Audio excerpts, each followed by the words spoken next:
Good morning Telangana. నేను భరత్. ఇవాళ పత్రికల్లో ప్రధానంగా వచ్చిన వార్తల్ని చూస్తే కనుక అన్ని పత్రికలు కూడా ప్రధానంగా కేసీఆర్ పౌర సరఫరాల శాఖ మీద చేసిన రివ్యూను ప్రత్యేకంగా ఇచ్చాయి. రైతన్నకు బాసటనిస్తూ తక్షణమే ధాన్యం కొనుగోలు చేయాలి, ఎంత ఖర్చైనా వెనకాడొద్దు, ధాన్యం సేకరణపై అధికారులకు కేసీఆర్ ఆదేశం అంటూ అన్ని పత్రికలు కూడా ప్రధానంగా ఇదే వార్తను ఇచ్చాయి. తర్వాత మధ్యప్రదేశ్లో శివరాజ్ సింగ్ చౌహాన్ శాంతి దీక్షను ప్రారంభించారు. రాష్ట్రంలో శాంతి నెలకొనేంత వరకు తాను నిరాహార దీక్ష చేస్తాను, దిగుబడులకు ఎక్కువ ధర వచ్చేందుకు కృషి చేస్తానంటూ ఆయన స్టేట్మెంట్ కూడా అన్ని పత్రికలు ప్రధానంగా ఇచ్చాయి. ఆ తర్వాత అమిత్ షా ఏదైతే కాంట్రవర్షియల్ కామెంట్ చేశారో, గాంధీ అత్యంత చతురుడైన వైశ్యుడు అంటూ అమిత్ షా చేసిన కామెంట్స్ కూడా అన్ని పత్రికలు ప్రధానంగా ఇచ్చాయి. ఆ తర్వాత జిఎస్టీ వల్ల ఎరువులు ప్రియం కాబోతున్న ఎరువుల రేట్లు జూలై 1 నుంచి పెరిగే అవకాశం ఉన్నట్టు ఇచ్చారు. అదేవిధంగా బియ్యం కూడా కేవలం విడి బియ్యం కొంటేనే జిఎస్టీ నుంచి మినహాయింపు వస్తుంది, బ్రాండెడ్ బియ్యంకు జిఎస్టీ ద్వారా 5% పన్ను పడే అవకాశం ఉందని కూడా కొన్ని పత్రికలు వార్తల్లో ఇచ్చాయి. అదేవిధంగా మరొక అంశం, ఐటీ రిటర్న్లు ఫైల్ చేసేందుకు ఇక నుంచి ఆధార్ కార్డ్ తప్పనిసరి చేస్తూ, అదేవిధంగా పాన్ కార్డు కోసం దరఖాస్తు చేసుకోవాలన్న ఆధార్ కార్డు తప్పనిసరి అంటూ central board of direct taxes ఇచ్చిన ఉత్తర్వులను కూడా అన్ని పత్రికలు ప్రధానంగా ప్రచురించాయి. సో మొట్టమొదట మనతో పాటు ఈ అంశాలపై చర్చించేందుకు బీజేపీ నుంచి సునీతారెడ్డి గారు, కాంగ్రెస్ నుంచి ఆదివాసీ కాంగ్రెస్ వైస్ చైర్మన్ బెల్లయ్య నాయక్ గారు, మాజీ ఎంపీ మందా జగన్నాథం గారు టీఆర్ఎస్ నుంచి ఉన్నారు. సార్, ప్రధానంగా ఈసారి వర్షాలు చాలా ఎక్కువ వర్షాలు పడ్డాయి, అది తెలంగాణలో అయినా మధ్యప్రదేశ్లో అయినా. సో మనం ఇక్కడ ధాన్యం కొనుగోలు ఇక్కడ ప్రాబ్లం ఎదురవుతుంది. సో దీన్ని ఎట్లా ఓవర్కమ్ చేయడం మందా జగన్నాథం గారు? వీటన్నిటిని దృష్టిలో పెట్టుకుని గతంలో పోయిన సంవత్సరంగా కేసీఆర్ గారు నీటి కొరత ఏర్పడినప్పుడు లేదా ట్రెడిషనల్గా మీరు ప్యాడీ వీటికి వెళ్ళకుండా ప్రత్యామ్నాయ పంటలకు వెళ్ళండి అన్నప్పుడు అవి కూడా బాగా రావడం, సరే కొన్ని ఇబ్బందులు ఎదుర్కోవడం, మేము కొనేకాడికి కొనేసి కేంద్ర ప్రభుత్వానికి లెటర్ రాసి ఇమ్మీడియట్గా మీరు రెస్క్యూ చర్యలు తీసుకోండి, మాకు నిధులు ఇవ్వండి అని అన్న కానీ సరైన సమయం రాకపోవడం, వాళ్ళు ఇచ్చినవి కూడా సరిగ్గా యూటిలైజ్ కాకపోవడం జరిగింది. దీన్ని దృష్టిలో పెట్టుకుని ఈనాడు వరుసగా మనం చూస్తూ ఉన్నాం. తెలంగాణ రాష్ట్ర ప్రభుత్వం తెలంగాణ టీఆర్ఎస్ పార్టీ ఆధ్వర్యంలో ఉండి రైతుల గురించి ఎన్ని సంక్షేమ కార్యక్రమాలు చేపడుతున్నాయి. ఒకటి 17,000 కోట్ల రూపాయలు రుణమాఫీ పూర్తి చేశాం. రెండవది లేదా 2 పంటలకు, ఒక పంట ఎకరానికి 4,000 చొప్పున దీన్ని వీళ్ళకు ఎరువులకు వీటి తర్వాత విత్తనాలు కొనుగోలు చేయడానికి లేదా డబ్బులు ఇవ్వడానికి నెక్స్ట్ ఇయర్ నుంచి ఒక బృహత్తర కార్యక్రమం తీసుకొని దానికి 500 కోట్ల రూపాయలు కార్పస్ ఫండ్గా పెట్టడం జరిగింది.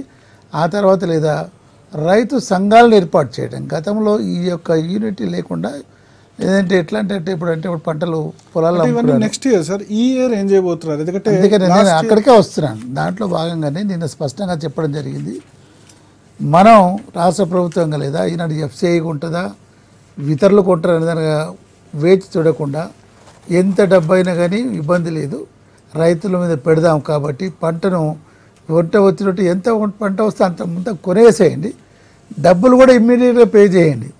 గతంలో ఏంటంటే వాళ్ళు పే చేసిన తర్వాత స్లిప్ ఇవ్వడము, ఆ తర్వాత లేదా 15 రోజులకో, నెల రోజులకో, 2 నెలలకో డబ్బులు ఇవ్వడం, ఒక్కోసారి లేదా ఖజానాలో డబ్బులు ఇదని చెప్పేసి డిలే కావడము, ఈ ఇబ్బందులను రైతులు పడేవాళ్ళు. అందుకని నేను ఏమన్నాను స్పష్టంగా, రైతులకు కూడా అవసరాలు ఉంటాయి, ఇమ్మీడియట్గా చేసే వెంటనే చేపట్టే కార్యక్రమాలు వాళ్ళ అవసరాలు ఉంటాయి కాబట్టి డబ్బులు ఎంత డబ్బు అయినా రాష్ట్ర ప్రభుత్వం రైతులకు ఇవ్వడానికి సిద్ధంగా ఉంది. కాబట్టి ఎంత ధాన్యమైనా ఆయన లెక్క కూడా చెప్పాలి, ఎంత వస్తే ఎంత పడితే అంత కొనండి. తర్వాత దాన్ని ఏ విధంగా డిస్పోజ్ చేద్దాం, మనం కేంద్రానికి అమ్ముదామా లేక ఇతర రూట్లు చేద్దామని ఆలోచిద్దామని చెప్పడం జరిగింది. ఇది ఈ రాష్ట్ర ప్రభుత్వం చేపట్టిన చర్యల్లో నేను అనుకుంటాను, ఇటువంటి విషయాల్లో ఏ రాష్ట్ర ప్రభుత్వం కూడా ఇంత బృహత్ వచ్చే దీనికి లేదా ఇంత ఎక్కువ వచ్చిన పంటకు లేదా ఈ విధంగా ధైర్యంగా ముందుకు వచ్చిన దాఖలాలు లేవు. నేను కూడా చరిత్ర సృష్టిస్తుంది. ఓకే, బెల్లయ్య నాయక్ గారు, ఏ విధంగా చూస్తారు మీరు?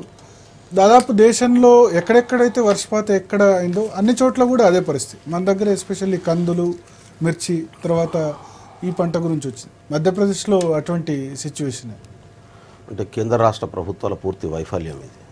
అందరూ అనుకున్నట్టు వర్షాలు బాగా పడ్డాయి, గత సంవత్సరం కంటే క్రాప్ బాగా పెరిగింది, విపరీతమైనటువంటి లాభాల్లో రైతులు వెళ్ళిపోతున్నారు అనేటటువంటి చర్చ అంతా పనికిరాని చర్చ నా దృష్టిలో. గత సంవత్సరం కంటే 12% క్రాప్ ఎక్కువైంది దేశం అంతా. మన దగ్గర 10% పెరిగింది. ముఖ్యమంత్రి గారు పత్తి వేయొద్దన్నారు మన ముఖ్యమంత్రి గారు. తెల్ల పంట వేయకండి ఎర్ర పంటలకు పోండి అన్నాడు. కందులు మిర్చికి పోయినరు. ఏం జరిగింది? కందుల మిర్చిలకు మనం కొనగలిగినామా? గిట్టుబాటు ధర ఇచ్చినామా? ఆ ధర ఇవ్వండి అని ధర్నా చేసినటువంటి రైతులకు మనం అరెస్టులు చేసి దేశద్రోహ కేసులు పెట్టి జైలు పంపించి బేడీలు వేసినటువంటి పరిస్థితి. శివరాజ్ సింగ్ చౌహాన్ ఇవాళ నిరాహార దీక్ష చేస్తుండే. అంటే ఎవరి మీద నిరాహార దీక్ష చేస్తున్నావు నువ్వు? ప్రతిపక్ష పార్టీల మీద చేస్తున్నావా? ముఖ్యమంత్రిగా ఇవాళ 15 సంవత్సరాల నుంచి కొనసాగుతున్నటువంటి వ్యక్తి, అక్కడ రైతుల పంటలు కొనడానికి కావాల్సినటువంటి చర్యలు తీసుకోవడంలో శాతగానటువంటి వ్యక్తి ఇవాళ ఎవరిని మభ్యపెట్టేటటువంటి ప్రయత్నం చేస్తున్నారు? వాళ్ళు ఎవరు కొనాలి? పక్క రాష్ట్రం వాళ్ళు వచ్చి కొనాలనా? పక్క దేశం వాళ్ళు వచ్చి కొనాలన్నా? రైతుల పంటలకు గిట్టుబాటు ధర కల్పించాల్సింది ఎవరు? ప్రభుత్వం కాదా? గిట్టుబాటు ధరతో పాటు వచ్చినటువంటి సరుకు కొనే బాధ్యత ఎవరి మీద ఉంటుంది? ప్రభుత్వం మీద లేదా? మార్కెట్ క్రియేట్ చేయాల్సినటువంటి బాధ్యత ప్రభుత్వానికి లేదా? కాబట్టి ఇక్కడ అటు కేంద్ర ప్రభుత్వం కానీ ఇటు రాష్ట్ర ప్రభుత్వాలు కానీ దీంట్లో పూర్తిగా విఫలమైనటువంటి పరిస్థితి ఉన్నది. రెండో ముఖ్యమైనటువంటి పాయింట్ ఏంటంటే డిమానిటైజేషన్ ఎఫెక్ట్ కూడా దీని మీద భయంకరంగా ఉన్నది. మోడీ తీసుకొస్తున్నటువంటి పిచ్చి నిర్ణయాలన్నీ కూడా ఇవాళ వ్యాపారాల మీద ప్రభావాన్ని చూపిస్తున్నాయి. దాని ఎఫెక్ట్ డైరెక్ట్ రైతుల మీద ఉన్నటువంటి పరిస్థితి ఉన్నది. ఇవాళ వ్యాపారస్తులు వచ్చి డైరెక్ట్ కొనేటటువంటి పరిస్థితి లేదు. మార్కెట్ను స్టెబిలైజ్ చేసే పని ఇవాళ ప్రభుత్వాలు చేతులు ఎత్తేసినాయి. ఇక్కడ గమనించండి, ఇవాళ ముఖ్యమంత్రి గారు నిన్న రివ్యూ చేసి చెప్తున్నాడు, దొంగల పడ్డ 6 నెలల కుక్కలు మురిగినట్టున్నాయి. రైతులంతా పంటను అమ్మేసిన తర్వాత ఇలా వ్యాపారాల రేట్లను పెంచేటటువంటి ప్రోగ్రామ్ ఇది. మిర్చి రైతులకు ఇక్కడ ఇంటర్వ్యూ ఎందుకు ఏమనుకోదు. నేను ముందే చెప్పా, గతంలో ముఖ్యమంత్రి గారు చెప్పిన దాని ప్రకారం లేదా పంటలు బాగా రావడం వలన మేము కొనగలమంది కొన్నాము, లేని వాటి కేంద్రాన్ని సాయం అర్థించాము. ఆ కేంద్ర సాయం అనుకున్న టైంలో రాకపోవడం వలన పరిస్థితులు కాస్త ఇబ్బందికర. ఆ ఇబ్బంది నుంచి బయటపడాలి కదా. ఇప్పుడు పంట వచ్చిన ఎమ్మడే తీసుకున్న నిర్ణయం దాన్ని కూడా తప్పబడితే ఎట్లా? మీరు అయితే ఇక్కడ ఇమీడియట్ గా ఇన్స్ట్రక్షన్స్ ఎంత అయితే అంత డబ్బు తీసుకెళ్ళి కొనండి, పేమెంట్ చేయండి అని చెప్పి. ఇక్కడ ప్రధానంగా మీరు దాదాపు 60 years పరిపాలించారు, బట్ స్టోరేజ్ కెపాసిటీ మీరు పెంచలేదు మీ టైంలో. ఇప్పుడున్న గోడౌన్లు మండలాల కట్టినా ఈ ప్రభుత్వం వచ్చి కట్టినాయా? మేము శాంక్షన్ చేసినాక కట్టినాయా? ప్రతి మండలంలో కట్టినటువంటి గోడౌన్స్ ఖాళీగా ఉన్నాయి. రైతుల పంటలు దాంట్లో వేయట్లేదు, వ్యాపారాలకు ఇస్తున్నారు వీళ్ళు. మొత్తం ప్రభుత్వం కొల్యూడైంది. ఇక్కడ మార్కెటింగ్ శాఖ మంత్రి, ఇక్కడ వ్యవసాయ శాఖ మంత్రి ఇవాళ వ్యాపారులతో కొల్యూడైనటువంటి పరిస్థితి ఉన్నది తెలంగాణలో. అందుకనే మిర్చి రేటు పడిపోయింది. మిర్చి రేటు పడిపోవడానికి కారణమే ప్రభుత్వంలో ఉన్నటువంటి కొంతమంది మంత్రులు వాళ్ళ కమిషన్ల కోసం కొల్యూడు కావడం వల్ల నష్టం జరిగినటువంటి పరిస్థితి. ఇవాళ రైతు చేతిలో పంట లేదు, వడ్లన్నీ కూడా వ్యాపారుల చేతులకు పోయినాయి, మిర్చి వ్యాపారుల చేతిలోకి పోయింది. ప్రతి పంట వ్యాపారుల చేతిలో పోయిన తర్వాత కొనండి అని ముఖ్యమంత్రి ఆదేశిస్తున్నాడు. అంటే ఏమనుకోవాలి దీన్ని? ఎట్లా చూడాల్సి ఉంటుంది ఇది? అంటే రైతులకు మేలు చేయడం కోసమా, వ్యాపారులకు మేలు చేయడం కోసమా? ఇవాళ 3 రోజుల నుంచి ఇవాళ బియ్యం రేట్లు పెరుగుతున్నటువంటి పరిస్థితి ఉన్నది. నిన్నటిదాకా బియ్యం రేట్లు పెరగలే. అంటే పండించినటువంటి పంట రైతు చేతి నుంచి వ్యాపారి చేతికి మారినాక ఆ వ్యాపారికి లాభం ఇచ్చేటటువంటి పని రైతుల పేరు మీద వ్యాపారులే ఇవాళ గోడౌన్లలో పెట్టుకున్నాడు సరుకులను తీసుకుపోయి రైడ్ చేస్తా. ఈ ప్రభుత్వానికి దమ్ముంటే, నేను అడుగుతున్న భరత్ గారు, ఈ ప్రభుత్వానికి దమ్ముంటే గోడౌన్లల్లా ఏ వ్యాపారి ధాన్యం ఉన్నది లేకుంటే రైతుల ధాన్యం ఉందో రైడ్ చేసే దమ్మున్నదా ఈ ప్రభుత్వానికి? బట్ ఈసారి ఎప్పుడు రానంత క్రాప్ చెప్పండి. నేను అదే మీరు పదే అదే అంటున్నారు. గత సంవత్సరం ఎంత క్రాప్ వచ్చింది, ఈ సంవత్సరం ఎంత క్రాప్ వచ్చింది, ఏ పంట ఎంత క్రాప్ వచ్చింది, డీటెయిల్స్ శ్వేతపత్రాన్ని ప్రభుత్వాన్ని ప్రకటించమని చెప్పండి. గాలి మాటలు ఎందుకు చెప్తారు? బాగొచ్చింది అని చెప్పి ఏదో అంత వచ్చింది కాబట్టి ప్రభుత్వం కొనలేకపోతుంది అనేటటువంటి సానుభూతి పొందేటటువంటి మాట ఎందుకు? ఎక్కువ వచ్చినా కొనాల్సిన బాధ్యత ప్రభుత్వం మీదనే ఉంది. మా మైబాద్లో ఏసీ గోడౌన్ 4 ఉంటే 4 ఖాళీ పడున్నాయండి. కేంద్ర ప్రభుత్వానికి సంబంధించిన గోడౌన్లు మన దగ్గర బొచ్చడు ఉన్నాయి. అడగట్లేదు ఇంతవరకు. సునీతారెడ్డి గారు, కేంద్ర ప్రభుత్వం సరిగ్గా స్పందించట్లేదు. అంటే రాష్ట్ర ప్రభుత్వంతో పాటు ఇక్కడ మిర్చి కొనుగోలు విషయంలో కూడా పెద్దగా మద్దతు ధర ఇవ్వలేదు. పైగా మీ పాలిత రాష్ట్రం మధ్యప్రదేశ్లో కూడా సిచ్యువేషన్ అదే విధంగా ఉంది. ఎందుకు కేంద్రం జోక్యం చేసుకోవట్లేదు? ఈసారి బంపర్ క్రాప్ వచ్చిన రాష్ట్రాలకు ఎందుకు కేంద్ర ప్రభుత్వం సాయం చేయట్లేదు? కేంద్ర ప్రభుత్వము డైరెక్ట్ ఎప్పుడు ఇన్వాల్వ్ కాదు రాష్ట్రాల విషయాలు. మద్దతు ధరల అంశం అన్నది కేంద్ర ప్రభుత్వ పరిధిలో ఉంది. కొన్ని పంటలకు మనకు తెలిసినంత వరకు కొన్ని పంటల వరకు మద్దతు ధర ఉంటుంది. వరి లాంటి వాటికి మద్దతు ధర ఉంటుంది. ఏదైతే వ్యాపార పంటలు ఉంటాయో, పత్తి కానివ్వండి, మనకు మిర్చి కానివ్వండి, పసుపు కానివ్వండి, ఇవన్నీ ఏవైతే కమర్షియల్ క్రాప్స్ ఉంటాయో వాటికి మనకు మద్దతు ధర ఉండదు, మార్కెట్ MSP ఇంటర్వెన్షన్ ఉండదు. కింద మీరు జోక్యం చేసుకోవచ్చు. మార్కెట్ ఇంటర్వెన్షన్ కిందనే మనకు మిర్చి కొనమని కూడా చెప్పారు, వాళ్ళు ఆదేశాలు ఇచ్చారు, దానికి సంబంధించిన నిధులు ఇచ్చారు. ఎప్పుడైనా కేంద్ర ప్రభుత్వము ఇప్పుడు వరి ధాన్యం కొనడానికైనా, పసుపు కొనడానికైనా, మనకు మిర్చి కొనడానికైనా వాళ్ళు నిధులు ఇస్తారు. కానీ కొనాల్సింది స్టేట్ గవర్నమెంట్లే కొంటాయి. ఎందుకంటే మనది ఫెడరల్ ప్రభుత్వం కాబట్టి రాష్ట్రాలలో డైరెక్ట్ ఇన్వాల్వ్మెంట్ కేంద్రం కాదు.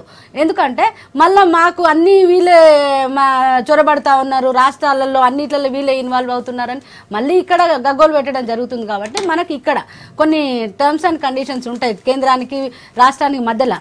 వాళ్ళు నిధులు ఇస్తారు. ఇప్పుడు అట్లా అనుకుంటే ఇన్పుట్ సబ్సిడీ లాస్ట్ ఇయర్ మనకి 790 కోట్లు ఇచ్చారు, వీళ్ళకి ఇచ్చారు.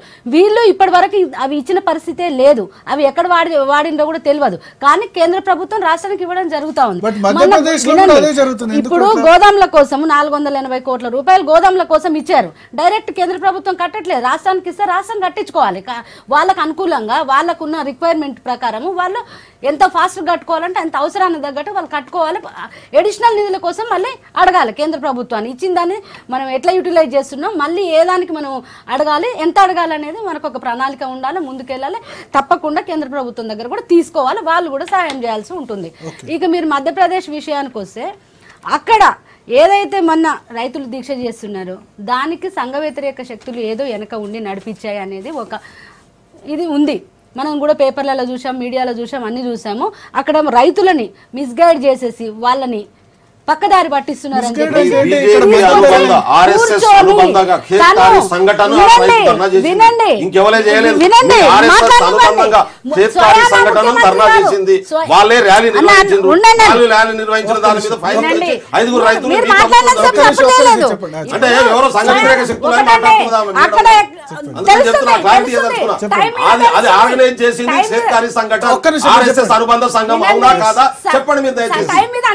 అన్ని ఎంక్వైరీ చేస్తారు, అన్ని తెలుస్తాయి, అన్ని తేలుస్తారు. అది అండర్ రైతుల ఆగ్రహంగా లేరంటారా? రైతుల ఆగ్రహంతో ఉన్నారు, రైతులు బాధపడుతున్నారు, ఇబ్బంది పడుతున్నారని స్వయానా ముఖ్యమంత్రి గారే వచ్చి కూర్చున్నారు. నేనే మీ మధ్యకు వస్తున్నా, మీ కష్టం ఏందో చెప్పండి, మీకు ఎక్కడ ఇబ్బంది అవుతుందో చెప్పండి, నేను అన్ని నెరవేరుస్తాను, నేను అన్ని మీ ప్రాబ్లమ్స్ అన్ని సాల్వ్ చేస్తా. మీకు గిట్టుబాటు ధరలు కానివ్వండి, బోనస్లు ఇచ్చుడు కానివ్వండి, కొనడం కానివ్వండి, సకాలంలో వాళ్ళకు డబ్బులు ఇవ్వడం కానీ, ఇవన్నీ నేను ఎవరినో ఆఫీసర్లను ఏ మంత్రులను నమ్మకుండా నేనే వస్తున్నా మీ దగ్గరికి. మీ కష్టం చెప్పండి. ఇప్పుడు ఏ ముఖ్యమంత్రి పోయి కూర్చున్నాండి ప్రజలలో కూర్చొని మీ ప్రజల కష్టాలు ఏందో తెలుసుకోవాలని ఒక గ్రౌండ్ లో దసరా గ్రౌండ్స్ అని ఉంది అక్కడ. ఇప్పుడు మనకు నిజాం కాలేజ్ గ్రౌండ్స్ లాగా అక్కడ కూర్చొని ప్రతి ఒక్కరికి డైరెక్ట్ ఇంటరాక్షన్, డైరెక్ట్ మాట్లాడుతున్నాడు, డైరెక్ట్ వాళ్ళ ప్రాబ్లమ్స్ తెలుసుకుంటున్నాడు. ఒక ప్రజాప్రతినిధి కాబట్టి, ఒక ప్రజల నుంచి వచ్చిన వ్యక్తి కాబట్టి సీనియర్ పార్లమెంటేరియన్, దీనిలో ఎవరిని తప్పబట్టాల్సిన అవసరం ఉంది? రాష్ట్ర ప్రభుత్వాలనా లేకపోతే కేంద్ర ప్రభుత్వాలనా? బెల్లనాయక్ గారు సూటిగా ఒక అలిగేషన్ చేస్తున్నారు. ఏంటంటే వరి ధాన్యం ఆల్మోస్ట్ కొనుగోలు అయిపోయింది, కంప్లీట్ అయిపోయిన తర్వాత ఇప్పుడు రాష్ట్ర ప్రభుత్వం ఎందుకు రెస్పాండ్ అవుతుందని. సరే, రాజకీయంగా వాళ్ళు చేస్తూనే ఉంటారు. ఎందుకంటే ఒకసారి గతాన్ని గుర్తుకుంటే మళ్ళీ మా గురించి చెప్తారా, మీరేం చేస్తారని ఒక ప్రశ్న వేస్తుంటారు. దాని జోలికి పోకుండా నేను ఒక వ్యవస్థ ఎస్టాబ్లిష్ అయింది. ఆ వ్యవస్థను బ్రేక్ చేయడానికి ఈనాడు రైతు సంఘాలను ఏర్పాటు చేయడం జరుగుతుంది. అది దాని ద్వారా ఏంటంటే నిర్ణయానికి అధికారం రైతుకి ఇవ్వబోతున్నాం మేము. అది రేపు రేటు ఫిక్స్ చేయడం కానీ, లేదా ఎటువంటి క్రాప్ రీచ్ చేయాలి, వీటన్నిటి మీద. సరే, దానికి నెక్స్ట్ ఇయర్ నుంచి అంటున్నా ఒక ప్లాన్, ఏదైనా కానీ ఒక స్కీమ్ ఇంట్రడ్యూస్ చేయాలంటే ఒక పకడ్బందీగా చేయవలసిన అవసరం ఉంటుంది. సరే, ఇప్పుడు బెల్లనాయకుడు కొంతమంది చిన్న చిన్న రైతులు ఉంటారు. వాళ్ళంతా ఏం చేస్తారంటే మనం ఎంత చెప్పినా కానీ లేదా వాళ్ళు పంట మీద అమ్మేస్తూ ఉంటారు. ఇప్పుడు గవర్నమెంట్ సిస్టంలో ఉండడానికి లేదా ఒక ప్రొసీజర్ అంటూ ఉంటుంది. ఆ ప్రొసీజర్ ఎవరి దీన్ని లేదా వాళ్ళు అందుకని ఈసారి ఏంటంటే ఎటువంటి లేట్ కాకుండా లేదా ఎమ్మడే మీరు ప్రాసెస్ మొదలు పెట్టండి అని సీఎం గారు ఆదేశించింది. మనం గతాన్ని తవ్వుకొని లాభం లేదు, మీరు ఎట్లా చేశారు మేమెట్లా చేసాం, కానీ అల్టిమేట్లీ ఎవరు ఈనాడు లేదా రైతు లాభం పొందాలి. ఆ ఉద్దేశంతోనే ఈ చర్యలను తీసుకుని దాంట్లో భాగంగానే రిఫార్మ్స్ వచ్చేటప్పుడు రిజెంట్మెంట్ ఉంటుంది. ఎవరైతే ఫెయిల్యూర్ అయిన వాళ్ళు దాన్ని ఏదైతే పకడ్బందీగా వాదిస్తుంటారు, మీరేం చేశారు అని చెప్పేసి. ఇప్పుడు మన బెల్లనాయక్ గారు చెప్పింది అదే అనమాట. పంట అంతా అయిపోయింది అంటే ఒక పక్క మేము కొనడానికి రెడీగా ఉన్నామంటే పంట అయిపోయింది అని అంటే తప్పు ఎవరిది? గవర్నమెంట్ ఎట్ట అవుతుంది తప్పు? You have to wait for some time for the. నీకు వచ్చింది పోయినసారి మిర్చి అది వచ్చింది, ఎస్ నేను ముందే చెప్పా, ఊహించిన విధంగా 30 to 40% రావడం వలన ఎంత దాకైతే గవర్నమెంట్ చేయగలిగామో ఆ తర్వాత కేంద్రాన్ని అడిగాం. ఇప్పుడు ఇందాక సునీత గారు చెప్పినట్లేదా దెర్ ఈజ్ అ సిస్టమ్. కొన్నిటి ఏంటంటే ఇప్పుడు ఎంఐఎస్ ఉంది, మార్కెట్ ఇంటర్వెల్ స్కీమ్, ఇది అన్నిటికీ వర్తించదు అది దానికి, లేదా కమర్షియల్ క్రాప్స్కి వర్తించదు. వీటిలో ఒక్కోసారి ఏంటంటే మొన్న మనం పర్సూ చేయడం వల్లనే లేదా మిర్చికి దానికంతా 6,000 రూపాయలు లాగా ఇస్తున్నట్టు ఎప్పుడు అంత టైం అయిపోయి ఇదంతా గొడవలు అయినాక అప్పుడు ఇవ్వడం కొద్దిగా లేట్ జరిగింది కేంద్ర ప్రభుత్వం నుంచి. సో మేము ఉత్తరం ఎప్పుడు రాసాము, ముందే ఈ సమస్యను గుర్తించే మార్కెటింగ్ శాఖ మంత్రి వారు రాసిన కానీ దానికి స్పందించేలా. ఇక్కడ ఎవరిది తప్పు అని నిందించకుండా లేదా, ఈనాడు మరి బీజేపీ పాలిత రాష్ట్రం, సరే ఇక్కడ అంటారంటే వేరే రాష్ట్ర పాలిత పార్టీలు అనుకుందాం. స్వయాన ముఖ్యమంత్రి గారు ఈనాడు ధర్నా కూర్చున్నారు. ఎందుకు? సునీత గారు ఏం చెప్పారంటే రైతుల సమస్యలు తెలుసుకోవడానికి డైరెక్ట్గా. ఇది నేను అనుకుంటున్నా హాస్యాస్పదం అనుకుంటా. 15 ఏళ్ళు ఆయన ముఖ్యమంత్రిగా ఉన్నారు, ఇన్నాళ్ళు తెలుసుకుంది, ఇప్పుడు ఏం తెలుసుకుంటారు ఆయన? ఈ షుడ్ హావ్ రివ్యూడ్. అంటే శాంతి దీక్ష ఇది పూర్తిగా రైతులు చర్చలకు ఎవరైనా రావచ్చు, ఈ రాష్ట్రంలో శాంతి నెలకొంత వరకు దీక్ష చేస్తాం. సరే శాంతి దీక్షకు దానికి ఒప్పుకుందాం, శాంతి దీక్ష, ఎందుకంటే హెజిటేట్ చేయకండి, రండి మాట్లాడుకుందాం దానికి. కాకపోతే ఏంటంటే 15 ఏళ్ళు మీరు ముఖ్యమంత్రిగా ఉన్న తరుణంలో లేదా ఇవన్నీ ఇష్యూస్ కామన్గా ఎవ్రీ ఇయర్ వచ్చేవే, వీటన్నిటి లేదా ఒక శాశ్వత పరిష్కారం కనుక్కోవడానికి లేదా. ఇప్పుడు కేంద్ర ప్రభుత్వం రాష్ట్రాల మీద ఎత్తేయడం, రాష్ట్ర ప్రభుత్వం కేంద్రాల మీద ఎత్తేయడం మంచిది కాదు. ఇప్పుడు మార్కెట్ ఇంటర్వెన్షన్ ఉంది, ఒకసారి రాష్ట్ర ప్రభుత్వాలు మనం వాళ్ళ యొక్క ఇబ్బందులు తీసుకెళ్తే ఎమ్మడే స్పందించాలి కేంద్ర ప్రభుత్వం. కేంద్రం విషయంలో స్పందించింది కానీ మీరు కొనుగోలు చేయలేదు అంటారు. ఏది ఎప్పుడు ఎప్పుడు స్పందించింది? దాని కండిషన్ ఏంటి? మీరు కొనండి, కొన్న తర్వాత మేము 1 సంవత్సరం తర్వాత డబ్బు ఇస్తామన్నారు. మేమేం చెప్తున్నాం, ఆల్రెడీ మాకు ఉన్న వనరులన్నీ ఎగ్జాస్ట్ అయితే కొన్నాం. మార్కెటింగ్ మినిస్టర్ గారు వివిధ ప్రాంతాలకు వెళ్ళి జరగడం జరిగింది. ఎప్పుడైతే రాష్ట్రం మీద అధిక భారం జరుగుతున్నప్పుడు కేంద్రాన్ని ఎదుర్చినప్పుడు మీరు కొనండి తర్వాత ఇస్తామన్నప్పుడు లేదా ఈ ఇబ్బందులు అంతే కదా. అందుకని నేనే ఏంటంటే ఈ ప్రతి క్రాప్ వచ్చేటప్పుడు బెల్లయ్య గారు అని ఇప్పుడు చూడు క్రాప్ అంతా అయిపోయింది, రేట్లు పెరుగుతున్న బియ్యం, ఆ సహజంగా ఎవరి టైం జరుగుతూనే ఉంటుంది. ఈ యొక్క ఏదైతే మీరు మినిమం సపోర్ట్ ప్రైస్ ఉంటుందో దాన్ని ముందే ఇచ్చి కొంటే బాగుంటుంది. దాంట్లో భాగంగానే ఈనాడు రాష్ట్ర ప్రభుత్వం చేపట్టిన చర్య. అది లేనప్పుడు లేదా వీళ్ళు ఏం చేస్తారు, చిన్న రైతులు వాళ్ళు అమ్మేస్తుంటారు సహజంగా, వీళ్ళు వ్యాపారస్తులు వెళ్ళి పంటల మీద కొనేసుకుంటారు, దానివల్ల ఇబ్బంది అవుతుంది. దాన్ని నివారించడానికే ఈనాడు రైతు సంఘాలు ఏర్పాటు చేసేసి లేదా విలేజ్ లో రైతే రాజు, ఈ will dictate the terms the traders. Bella Nayak గారు, మీరు ఇప్పుడు మధ్యప్రదేశ్లో అధికారం లేరు, తెలంగాణలో లేరు, కేంద్రంలో లేరు, ఎక్కడా లేరు, మీరు వేగ్గా ఏదైనా అలిగేషన్ చేయొచ్చు, బట్ కన్స్ట్రక్టివ్గా మీరు ఏమైనా సూచన చేయగలుగుతారా ఇటువంటి పరిస్థితి వచ్చినప్పుడు? అంటే మేము రైతు సమస్యలు చెప్పడం అంటే మీరు ప్రతిపక్షంలో ఉన్న వాళ్ళు అధికారంలో ఉన్న వాళ్ళకి ఎంత బాధ్యత ఉందో ప్రతిపక్షంలో ఉన్న వాళ్ళకి కూడా బాధ్యత ఉంటుంది. వేగ్గా ఈ ఆరోపణ చేయదు, ఇష్టం వచ్చినటువంటి ఏ మాట మాట్లాడదు. మేము మొదటి రోజు నుంచి చెప్తున్నాం, ప్రతిసారి మన రాష్ట్రంలో డిసెంబర్ నాటికి ఏ క్రాప్ ఎంత వేసినామో లిస్ట్ గవర్నమెంట్ ఆఫ్ ఇండియాకు పంపించాల్సి వస్తుంది. ఫిబ్రవరిలో పంపించారు మన వాళ్ళు, మన దగ్గరనే తీసుకుంటే. ఎందుకంటే ఇక ఆ డీటెయిల్స్ అన్నిటికీ నేను పోను, చాలా విషయాలు ఉన్నాయి. రెండోది, ఇవాళ మధ్యప్రదేశ్లో కానీ, రాజస్థాన్లో కానీ, ఇటు మహారాష్ట్రలో కానీ ఇవాళ ఈ పరిస్థితి అంతా చూస్తుంటే మధ్య భారతదేశం అంతా రైతుల సమస్యతో ఉడుకుతున్నటువంటి పరిస్థితి ఉన్నది. కారణం ఏంది?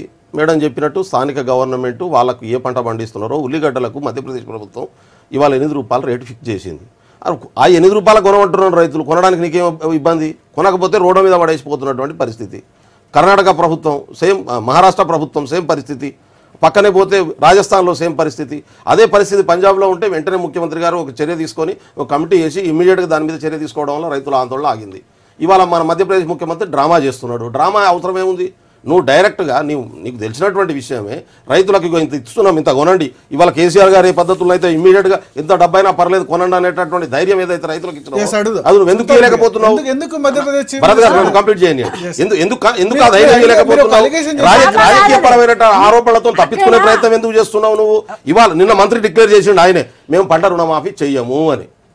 ఒకవైపు ఏమో రైతులు పంట రుణమాఫీ చేయమని చెప్పి ధర్నాలు చేస్తున్నారు, ఆందోళన చేస్తున్నారు, అప్పుల పాలైనరు, ఆత్మహత్యలు చేసుకుంటున్నారు. నిన్ననే ఒక రైతు ఆత్మహత్య చేసుకున్న పరిస్థితి మధ్యప్రదేశ్లో కొనసాగితే ఇంకోవైపు రెచ్చగొట్టే పద్ధతిలో వాళ్ళ మంత్రులే మాట్లాడుతున్నారు. అది రెండోది, ప్రతిపక్ష పార్టీలు ఆ మూవ్మెంట్ స్టార్ట్ చేయలే. నేను మళ్ళీ చెప్తున్నా మేడం గారు, మీరు గుర్తుపెట్టుకోండి, ఆ మూవ్మెంట్ ను స్టార్ట్ చేసింది గత 15 రోజుల క్రితం బీజేపీ అనుబంధంగా ఉన్నటువంటి, ఆర్ఎస్ఎస్ కు అనుబంధంగా ఉన్నటువంటి రైతు సంఘం మొదలుపెట్టించింది. ఒక్కసారి అడుగుదాం, మీరు రెస్పాండ్ కండి. 2 అలిగేషన్ చేశారు. ఒకటి, ఇప్పుడు ఆర్ఎస్ఎస్ అనుబంధ సంఘమే మొదలు పెట్టింది అసలు నిరసన దీక్ష. మీరు కాంగ్రెస్ పార్టీని బ్లేమ్ చేస్తున్నారు అంటారు. మేము కాంగ్రెస్ పార్టీని బ్లేమ్ చేస్తున్నాం. మా ప్రభుత్వాలను మేము ఎందుకు బ్లేమ్ చేసుకుంటామండి? మీకు ఇక్కడ ఒకటి కనపడాలి. ఏంది అంటే ఆయన వచ్చి డ్రామా ప్లే చేస్తుండు అంటున్నారు. ఆయన ముఖ్యమంత్రి, అక్కడ ఎక్కడ లేని విధంగా అక్కడ 8 రూపాయలు, ఇప్పుడు తనే చెప్పారు కదా ఉల్లిగడ్డ రేటు, మన దగ్గర 5 రూపాయలు, మన దగ్గర 5 రూపాయలు ఉంటే అక్కడ 8 రూపాయలు పెట్టారు. ఇక్కడ ఎంఎస్పి మనకు వచ్చేసి ఇక్కడ ఉన్న దానికంటే అక్కడ 200 ఎక్కువ పెట్టి కొంటున్నారు, కందులకు ఎక్కువ రేటు పెట్టి కొంటున్నారు. ఈ రోజు అదే వెనక ఉండి సంఘ వ్యతిరేక శక్తులు ముందుకు నడుపుతున్నాయి కాబట్టి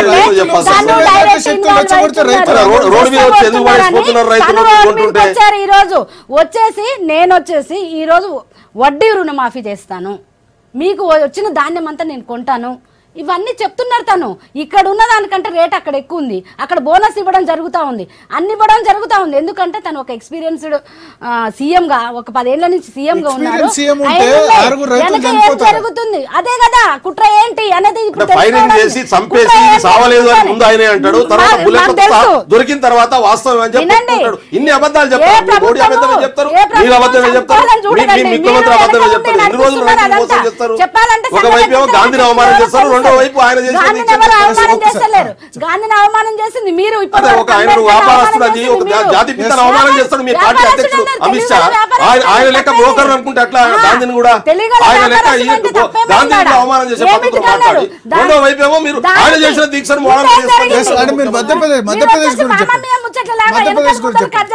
చెప్పకండి, మీరు కంటిన్యూగా చెప్పండి. మధ్యప్రదేశ్ మీరు ఎట్లా దీన్ని ట్యాకిల్ చేయబోతున్నారు బ్రీఫ్ గా చెప్పండి. మేము ఎప్పటికీ ప్రజల మనుషులం. రైతుల కోసం మా ప్రభుత్వం తీసుకునే నిర్ణయాలు వాళ్ళకు పెట్టుబడి తగ్గించాలి, ఏదైతే పంటల నుంచి వచ్చిందో వాళ్ళకు ఎక్కువ రేట్లు వచ్చే విధంగా ఉండాలి, రైతులు లాభపడాలనే ఉద్దేశంతో కేంద్ర ప్రభుత్వమైన రాష్ట్ర ప్రభుత్వాలనే ముందుకెళ్ళడం జరుగుతుంది. మీరు చూస్తున్నారు కిసాన్ క్రెడిట్ కార్డుల కాంచి, భూసార పరీక్షల కానించి ఎరువులు అందుబాటులోకి తెచ్చింది మా ప్రభుత్వం. ఇంత ముందు చెప్పులు క్యూలో పెట్టి అర్ధరాత్రి కూడా ఉండే పరిస్థితి ఉండేది. ఈ రోజు వచ్చేసి వేపపూత వచ్చేసి బ్లాక్ మార్కెట్లకు పోకుండా ఈ రోజు రోడ్డు మీద రైతు నిలబడే పరిస్థితి లేదు. నువ్వు ఎప్పుడంటే అప్పుడు ఎంత కావాలంటే అంత ఎరువు అందుబాటులోకి తెచ్చారు, కరెంటు అందుబాటులోకి తెచ్చారు, వాళ్ళకి పెట్టుబడి తగ్గడానికి భూసార పరీక్షలు చేపిస్తున్నారు. ఏ పంట పండిస్తే ఎక్కువ రేట్లు వస్తున్నాయి, ఏ విధంగా మనం ఎరువులు వాడితే మనము తక్కువ పెట్టుబడితోటి ఎక్కువ లాభాలు ఏ విధంగా రైతు పొందాలనేది ముందు తీసుకుపోయారు. పండిన పంటని ఏ విధంగా అమ్ముకోవచ్చు అని ఈనామ్స్ పెట్టారు. మన తెలంగాణ రాష్ట్రానికి కూడా 44 మార్కెట్లు ఇచ్చారు. ఒక్కొక్క మార్కెట్ 70 లక్షల రూపాయలు దాని డెవలప్మెంట్ కోసం, ఇంటర్లింక్ కోసం, దేశవ్యాప్తంగా ఇంటర్లింక్ కోసం ఇచ్చారు. ఎందుకు అంటే ఒక రాష్ట్రంలో ఒక రేట్ ఉంటుంది, ఒక రాష్ట్రంలో ఒక రేట్ ఉంటుంది. ఎక్కువ ఆధార్ కార్డుకు ఐటీ రిటర్న్స్ ఫైల్ చేసేందుకు ఈ రెండింటికి కేంద్ర ప్రభుత్వం ప్రత్యక్ష పన్నుల బోర్డు ఒక లింక్ పెట్టింది. సో ఇది సబబేనా కాదా? ఐటీ రిటర్న్స్ కు ఆధార్ కార్డుకు కేంద్ర ప్రభుత్వం లింక్ పెట్టింది. ఆధార్ కార్డు తప్పనిసరి ఇక్కడ నుంచి ఐటీ రిటర్న్స్ ఫైల్ చేయడానికైనా లేకపోతే పాన్ కార్డుకు దరఖాస్తు చేసుకోవడానికైనా. సో కేంద్ర ప్రభుత్వం తీసుకున్న నిర్ణయం మీద మంద జగన్నాథ్ గారు మీరేమంటారు? ఇది మంచిదే అంటారా? కొద్దిమంది వ్యతిరేకిస్తున్నారు ఈ ఆధార్ కార్డు ప్రతిదానికి లింక్ పెట్టడం ఏంటంటే. లేదండి, ఇప్పుడు నేను వేరే దేశాల్లో ఒక డాక్టర్ కొన్నాళ్ళు పనిచేసి వచ్చాను. అక్కడ కూడా ఇక్కడలాగానే మనకు కూడా యూనిక్ ఐడెంటిఫికేషన్ కార్డు ఇస్తారండి. ఇక్కడ నువ్వు ఎక్కడ పోయినా ఏది దిశగా పోయినా లేదా you have to show that card, they will demand you have to show on that card. లేకపోతే అంటే you are liable for punishment. నువ్వు if you don't have that card ఉంటే. ఇక్కడ ఏంటంటే ఆధార్ కార్డ్ని ఐటీ రిటర్న్స్కి పాన్ కార్డ్కి దిగజేయడంలో ఒక మంచి కార్యక్రమం ఇది చెప్పాలి. దీన్ని దాని మూలన ఏమైందంటే ఆధార్ కార్డు ఏమైంది, ఈ దేశ పౌరుడికి ఐడెంటిఫికేషన్ కార్డ్ ప్రతి పౌరుడు ఉండేది ఇది. అయితే ప్రతి పౌరుడు కూడా అదే విధంగా లేదా మనం ఇన్కమ్ ట్యాక్స్ కూడా కట్టవలసిన అవసరం ఉంది. సరే నువ్వు పేయివా కాదా అనేది రిటర్న్ ఇస్తే ఫైల్ చేయాలి. మనం నువ్వు పరిధిలో లేవు, దాన్నే ఫైల్ చేయండి. మీరు దాన్నే ఫైల్ చేయడం you are not paying anything. మీరు చూపించిన దానికి you are not eligible for paying any అది. దాని మూలన ఏమవుతుందంటే దేశ జనాభాలో ఒకటేమో ఆర్థిక వ్యవస్థ బాగుపడటానికి ఇది సహకరిస్తుంటుంది, కట్టే వాళ్ళ సంఖ్య తెలుస్తుంది మీకు. దీని మూలన దీన్ని ఇప్పుడు ఏంటంటే మనం ఫ్రీ చేయడం వలన ఐటీ రిటర్న్ చేసే వాళ్ళ సంఖ్య చాలా తక్కువ ఉండడం వలన దేశంలో దాని యొక్క రిటర్న్ రావాల్సిన చాలా తక్కువగా ఉంది. కానీ డెవలప్మెంట్ యాక్టివిటీస్ మనం చేస్తున్నాం. What is development? We are not going to print the notes. వీటి మూలనే ట్యాక్సెస్ ఐటీ రిటర్న్స్ వీటన్నిటి వచ్చే వాటి మూలనే కదా మనం ఏదైనా కానీ రీఇన్వెస్ట్ చేస్తాం దాన్ని. కాబట్టి ఇది ఒక మంచి మూవే. ఇప్పుడు పాన్ కార్డు తీసుకోవాలన్నా కానీ ఇట్ హ్యాస్ బికమ్ మ్యాండేటరీ. ఎరగపోయినా కానీ ఇప్పుడు బ్యాంకులు వెళ్తే యువర్ పాన్ నెంబర్ చేసి సిబిల్లో నీకు తెలుస్తుంది ఏంటి వాట్ ఈజ్ యువర్ పర్ఫార్మెన్స్. దీని వలన ఏమవుతుంది అంటే ఏదైతే ఎన్పిఎస్ ఉన్నాయి, ఎన్పిఎస్ ఎందుకు ఇంక్రీజ్ అవుతున్నాయండి? Because no controlling system. నువ్వు ఒక రేట్ చూసుకోండి, సిబిల్ రేట్ చూసుకోకుండా ఎవరిని చూసుకోకుండా ఏంటంటే యాక్చువల్ పర్ఫార్మెన్స్ చూసుకోకుండా లేదా యువర్ లెండింగ్ బ్యాంక్స్ లెండ్ చేస్తున్నాయి లోన్స్ అని చెప్పి ఈ ఒక బ్యాంకులో తీసుకుంటాడు ఎగ్గొడతాడు ఇంకో bank because there is no information. నా ఈ సిబిల్ మూలన ఏమైందంటే at the moment it is known that ఈయన ఎక్కడ లోన్ తీసుకున్నాడు. మొన్న నాకు ఒక స్టేట్మెంట్ ఇచ్చింది, దాంట్లో మీరు పలానా దగ్గర ఎప్పుడో ఒక 10 ఏళ్ళ రికార్డు పంపారు నాకు వాళ్ళు, మీరు పలానా మంచిదే అంటారు. ఇది మంచిదే అండి, ఇది మంచి. అంటే Aadhaar card PAN card link చేయాలనేటటువంటి ఆలోచన మంచిదే, కానీ దాన్ని మిస్యూజ్ చేయకుండా ఎవరు కాపాడతారు? ఎందుకంటే భయంకరమైన మిస్యూజ్ అవుతుంది. ఇప్పటికీ ఎక్కడో కాదు, నా ఆధార్ కార్డు ఎవరికి దొరికిందో తెలియదు, జిరాక్స్ కాపీ పెట్టుకొని దాని పేరు మీద 2 సెల్ ఫోన్ నంబర్లు తీసుకొని ఉన్నాయి. వాడు నాకు ఊకే ఫోన్ చేసి మీ బిల్లు ఉన్నది సార్ అంటాడు. అరే నాకు ఒక్క నంబర్ ఉన్నది, నేను సెల్ ఫోన్ తీసుకున్న కాడ నుంచి ఇన్కమింగ్ ₹8 కట్టిన కాడ నుంచి వాడుతున్నా, కానీ ఎప్పుడు ఇంకో నంబర్ తీసుకోలేదు నేను చెప్తే కూడా వినే పరిస్థితి లేదు. ఇట్లా మిస్యూజ్ అవుతున్నటువంటి పరిస్థితి ఉన్నది. నువ్వు ఎక్కడ జిరాక్స్ తీసిన కాడ ఇంకో దగ్గర ఈ మిస్యూజ్ కాకుండా కంట్రోల్ చేయాల్సినటువంటి అవసరం ఉన్నది. ఎట్లా చేయగలుగుతాం అది ఆలోచించాలి. రెండోది చెల్లించేతోడు నీ ఫోటో ఉంటుంది కదా, ఎదురు వాడి ఫోటో నీ ఫోటో కంపేర్ చేసుకోవాలి కదా, వాడు చేయకుంటే గవర్నమెంట్ తప్పెట్టయితే. అయితే నేనేమంటున్నానంటే మన దగ్గర దాదాపు ఒక 40% ఇంకా లిటరసీ రేటు అక్షరాలు రానటువంటి జనాలు ఉన్నటువంటి దేశం మనది. అంటే ఇది ఐటీ రిటర్న్స్ ఫైల్ చేసే వాళ్ళకు పాన్ కార్డ్ అప్లై చేసేవాళ్ళు దీంట్లో ఒక్కటి దీనికే కాదు, అన్నిటికీ అదే కంపల్సరీ అంటున్నారు. ఇప్పుడు మొదలు పెడతారు. ఆధార్ కార్డు మొదలు పెట్టింది మీరు. ఆధార్ కార్డు మంచిది, యూనిక్ ఐడి కావాలనే దాంట్లో నేను తప్పు పట్టట్లేదు. అది కావాలనే దాంట్లో ఎవరికి ప్రపంచ దేశాలు ఇచ్చారు. ఇప్పుడు వాళ్ళు దాన్ని భరత్ గారు ఆధార్ యూనిక్ ఐడెంటిఫికేషన్ కార్డు కావాల్సినటువంటి అవసరం ఉంది. స్టెబిలైజ్ ఒక సిస్టమేటిక్ సిస్టమ్ లోకి రావడానికి అవకాశం ఉంటుంది. ఆధారపడి సిటిజన్ ఆఫ్ కంట్రీ అని తెలుస్తుంది. అది మంచిదే. ఆధార్ ఒక యూనిక్ ఐడెంటిటీ కావాల్సినటువంటిది మంచిదనేది కదా మేము మొదలు పెట్టింది. ఇవాళ కూడా ఏం చేస్తుందంటే అయితే దీని మీద అవగాహన పెంచాల్సినటువంటి అవసరం ఉంది, మిస్యూజ్ కాకుండా కంట్రోల్ చేయాల్సినటువంటి అవసరం ఉంది. రెండోది దాంట్లో మొత్తం డీటెయిల్స్ పెడుతున్నాం. నీ బ్యాంక్ డీటెయిల్స్ నుంచి మొదలు పెడితే పుట్టుపూర్వ చరిత్ర అంతా ఆధార్లో ఉంది. ఆధార్ నంబర్ కొడితే డైరెక్ట్ నెట్ నుంచి డౌన్లోడ్ ఎవరైనా చేసుకునే అవకాశం ఉంది. ఇలా అదే సమస్య, నీ ఆధార్ నంబర్ తెలిసి ఉంటే నువ్వు ఎవరన్నా ఆ నంబర్ను పట్టుకొని కొడితే దాన్ని ప్రింట్అవుట్ వస్తున్నది. నువ్వు ఇవ్వాల్సినటువంటి అవసరం లేదు. ఆధార్ నంబర్ ఉంటే కొట్టుకొని డైరెక్ట్ ఇంటర్నెట్ నుంచి ప్రింట్అవుట్ తీసుకొని దాన్ని మిస్యూజ్ చేస్తున్నటువంటి డాటా లీకేజ్ అరికట్టడం సాధ్యం అవుతుందా? చేయాల్సి ఉంటుంది దానికి. అందుకని ఆ టెక్నాలజీ ఇంకా మన దగ్గర పూర్తి స్థాయిలో రాలేదు. అది చేయాల్సినటువంటి అవసరం ఉన్నది. రెండోది ఐటీ రిటర్న్స్ ప్రతి ఒక్కరు ప్రాక్టీస్ చేయడం మంచిది, ఉన్నా లేకున్నా ఐటీ రిటర్న్స్ పెట్టాల్సినటువంటి అవసరం ఉంది. అది సిస్టంలోకి వస్తుంది మెల్లమెల్లగా, కానీ దాని మీద అవగాహన లేకుండా ఇప్పుడు ఐటీ రిటర్న్స్ సబ్మిట్ చేయడం అనేంత కాంప్లికేషన్ ఇంకోటి లేదు. ఆ సిస్టంలో ఉన్న కాంప్లికేషన్స్ తగ్గించాల్సినటువంటి అవసరం ఉంది.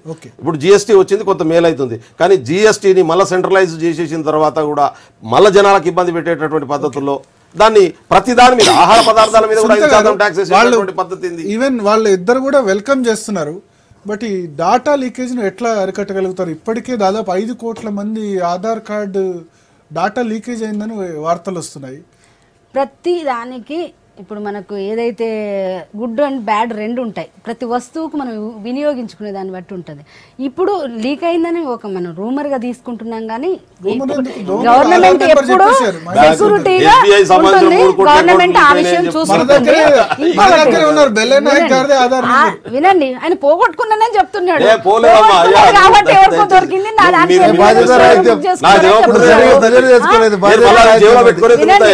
దానికి సంబంధించిన సెక్యూరిటీ ఎలాగూ తీసుకుంటారు. ఒకటి చిన్న పొరపాట్లు జరిగినా కూడా రెక్టిఫై చేస్తుంది. ఎందుకు అంటే ఇప్పుడు ఆధార్ లింకేజ్ ఇవ్వడం వల్ల బ్యాంకుకి ఏమవుతుందంటే, ఇప్పుడు ఏదైతే బెల్లయ్య నాయక్ గారు చెప్తున్నారో మన దగ్గర అన్ఎడ్యుకేటెడ్ పీపుల్స్ ఉన్నారు, వాళ్ళు ఇబ్బంది పడతారు అని. ఇప్పుడు బ్యాంకులలో మొన్న నేను దాన్ని నేను వెళ్ళి చూశాను. దాని మీద కూడా అన్ఎడ్యుకేటెడ్ పీపుల్స్కి ఆధార్ కార్డ్ నెంబరు బ్యాంకుకు కానీ పాన్ కార్డు కానీ లింకేజ్ ఇవ్వడం వల్ల ఏమవుతుందంటే వాళ్ళు సైన్ పెట్టాల్సిన అవసరం లేకుండా, వాళ్ళు చూసుకోకుండా ఓన్లీ థంబ్ ఇంప్రెషన్తో అక్కడ పెట్టి థంబ్ ఇంప్రెషన్ పెట్టి మన బ్యాంక్ అకౌంట్ దేంట్లో ఉందో ఆ పలానా బ్యాంక్లో నాకు అకౌంట్ ఉందని చెప్తే సరిపోతుంది. అప్పుడు ఏమవుతుందంటే ఆ థంబ్ ఇంప్రెషన్ తోటి ఆ బ్యాంకు యాక్సెప్ట్ చేస్తుంది ఆధార్ కార్డు ఉండడం వల్ల, ఆధార్ నెంబర్ తోటి. టెక్నాలజీ ఎంత పెరిగిపోయిన టైంలో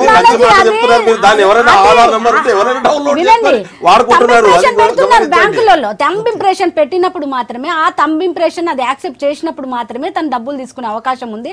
మనం వచ్చేసి ఇప్పుడు పేటిఎంలలో కానీ ఏ దేంట్లోనైనా కానీ బ్యాంకు పోయినప్పుడు కానీ మనకు ఆన్లైన్ ట్రాన్సాక్షన్ చేసుకున్నప్పుడు కానీ తీసుకునే అవకాశము ఉంటుంది. కాబట్టి దాన్ని మనం ఈ ఏదైతే మనం కొత్తగా ఆన్లైన్ ప్రాసెస్ తీసుకొస్తున్నారో దానికి కంపల్సరీ అవసరం వస్తుంది. రెండో రకంగా ఏదంటే వినియోగము, ఏదైతే మనం పాన్ కార్డు తీసుకుంటున్నాము, ట్యాక్సులు ఏదైతే ఇప్పుడు ఒక్కొక్కరు అకౌంట్లలో 2 లక్షలు 3 లక్షలు 5 లక్షలు 10 లక్షలు వేసుకుంటూ వచ్చారు. మనం డిమానిటైజేషన్ అప్పుడు చూసాము ఎవరు ఎంత వస్తుంది. రిటర్న్స్ అప్లై చేయాలంటే ఇవన్నీ ట్రాన్స్పరెన్సీగా ఉంటుంది. మూడోది ఏంటంటే ఆధార్ లింకేజ్ ఇవ్వడం వల్ల ఏంటంటే ఏదైతే గవర్నమెంట్ సంక్షేమ పథకాలు ఉన్నాయో డైరెక్ట్ వాళ్ళకి ఇవ్వడం జరుగుతుంది. ఏదైతే మనము జీరో బ్యాలెన్స్ అకౌంట్లకు కానివ్వండి, గ్యాస్ కానివ్వండి, మీరు సంక్షేమ పథకాలు ఏదైతే వాళ్ళకు ఇస్తున్నామో డబ్బుల రూపంలో కానీ వాళ్ళకు సబ్సిడీల రూపంలో కానీ డైరెక్ట్ కస్టమర్కి వెళ్ళిపోవడం జరుగుతూ ఉంది.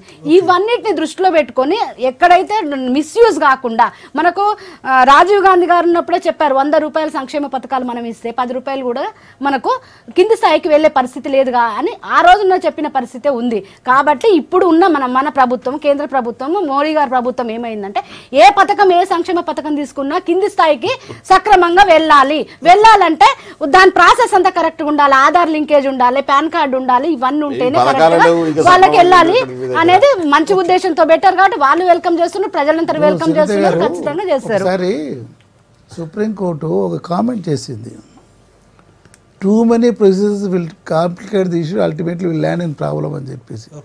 ఉదాహరణకు ఏం చెప్పారంటే, మీరు బీదత్వాన్ని పారదోవాలంటారంటే మీరు 1-2 కాంక్రీట్ ప్రోగ్రామ్ తీసుకొని దాని మీద శ్రద్ధతో పనిచేయండి. 120 ప్రోగ్రామ్ పెట్టి ఏది సక్సెస్ కానప్పుడు ఎక్కడ ఉన్న బీదత్వం ఉన్నదే అంటారు. అట్లా ఈ విధంగా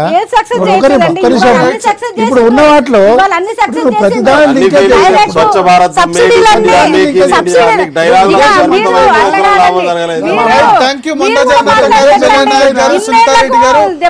ఆధార్ కార్డ్ విషయంలో ట్రాన్స్పరెన్సీ కోసం ఆధార్ కార్డ్ యూజ్ చేస్తే మంచిదే. అయితే డాటా లీకేజ్ కాకుండా అయితే చర్యలు తీసుకోవాల్సిన అవసరం అయితే కేంద్ర ప్రభుత్వం దగ్గర ఉంది. Stay tune to V6.